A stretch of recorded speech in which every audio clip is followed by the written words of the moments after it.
This video that you're about to see is legendary in my opinion. This is an expert who's going to explain a time that FDR and the Dems owned the Republican Party so hard that they had no choice but to bend the knee and start agreeing with them. Now, in our lifetimes, if you're around my age and you're watching this, we're unfamiliar with that dynamic because our entire lives it's been the opposite. You know, Bill Clinton got elected in 1992, basically agreeing to the framework of post-Reagan politics. Reagan famously said the era of big government is over.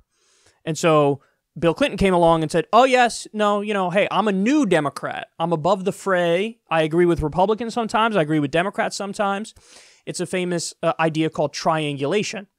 And that was the philosophy that the Democrats won with at the time, and we're still stuck in that rut. Still the majority of the party that has that ideology, but also is pushed in that direction because of the corporate money that they now take. So if anything, you have a Democratic Party that's largely subservient to the Republican Party in terms of ideology, because they all agree, oh yeah, free market as much as humanly possible, big government is bad. They all kind of agree to that. What you're about to see is an explanation of an era where the exact opposite was true, where big money wasn't in politics yet. That started in the late 1970s when the Supreme Court, in a number of decisions, ruled that money effectively equals speech. This is obviously well before that, and so it was more possible to be a strong lefty. And FDR was that so much that Republicans were like, we can't beat him, so we got to join him. I want to give you a little tiny bit of a history lesson. Now, Republicans opposed the creation of Social Security from the get-go. They were against it. They weren't willing to work with FDR and Francis Perkins and the heroes who created our Social Security system. Alf Landon, who ran against FDR, ran on an explicitly anti-Social Security campaign. This is the largest tax bill in history, and to call it Social Security is a fraud on the working man. And consequently, he lost every single state in America except for one. Now, Republicans got the message loud and clear from that. And the next elected Republican president, Dwight Eisenhower, took an entirely different approach to Social Security. He understood that Social Security works, that it's a deeply American program. People earn their Social Security. We see it coming out of our paychecks, and we know that it's there for us when we need it. It rewards hard work,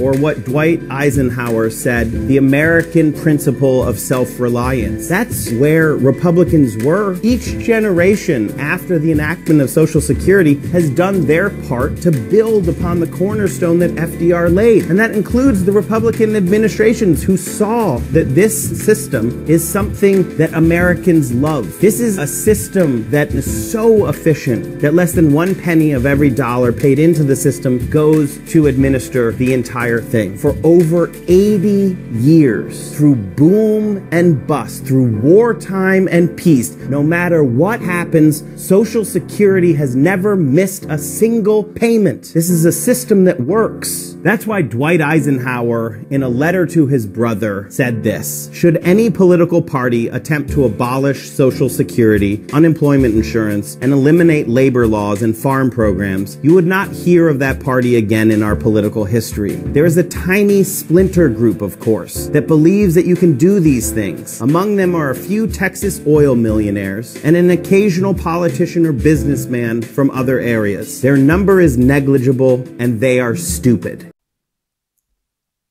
Unbelievable. And understand that to this day, people argue and say, the Neera types, the centrist Democrat types, they like smugly look at the left and say, you guys are so silly. You're going to go too far left, and then the Democrats are going to lose the general election. Look at how historically narrow their scope is. They are permanently stuck in 1992. When again, you look at the broader history, and it becomes readily apparent, the way you win is to do FDR-style politics. By the way, so he lost one state in one of his elections they're talking about there. In the 1932 election, 3 states. He only lost 3 states. He lost 1 in the one that they're describing. He lost 3 in the 1932 election. Guys, he won 57% of the popular vote. These are the numbers that we're talking about when you have a candidate who's just obviously trying to fix the system and trying to help people. And they have now convinced us with intense propaganda and corporate money, they've now convinced people, oh no, you can't run saying you're going to fix the system and help people. That makes you unelectable. Beat the Republicans so hard, they had to bend the knee and say, you know what, Eisenhower, you know what, yeah, Social Security, yeah, totally on board. Absolutely on board. The last time we had a social democratic president, he got elected 4 times and then died in office. And then the Republicans went, we need term limits because we can't beat social democrats. We just can't beat them. They're too popular. Their ideas are too strong. Their policies are too successful. This is literally what went on in American history. And now, still, to this day, people try to tell us, oh, like Bernie? Oh, Bernie's unelected. Don't be ridiculous. You have mainstream media ignoring Bernie massively. They ignore Bernie, Tulsi, and Yang, to be clear, but Bernie's second in the polling, solidly. And they still try to ignore him as much as possible. And again, the idea is, well, I mean, come on, but we're not doing that on purpose. It's because he's not a serious candidate. You have to be a serious candidate. This is their mindset. This is their mindset. And even to the objection, oh, Bernie's too old.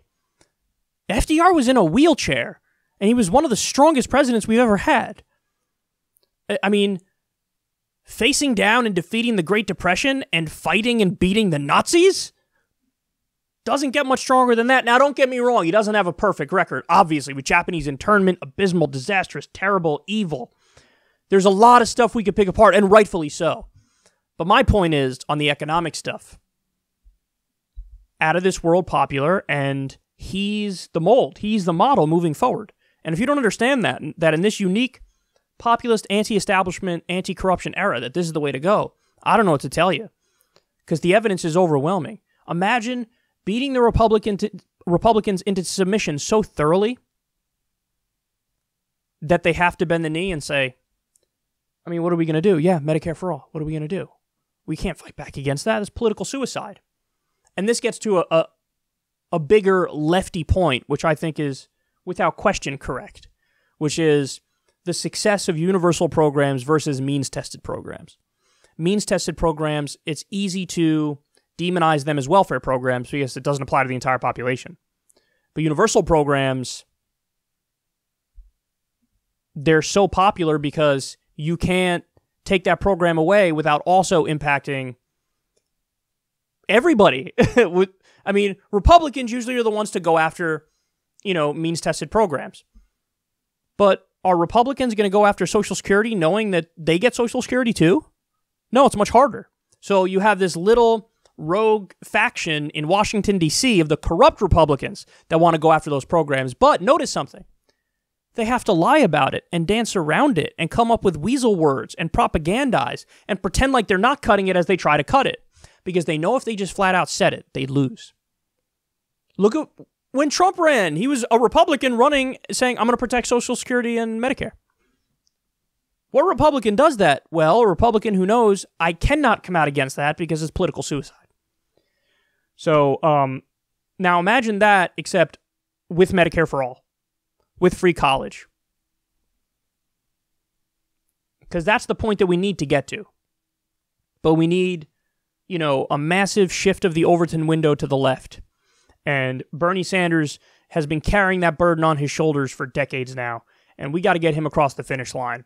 But even beyond Bernie, it's still on us to keep shifting that Overton window and to get out in the streets when necessary to get the things that we deserve that just make us catch up to the rest of the developed world.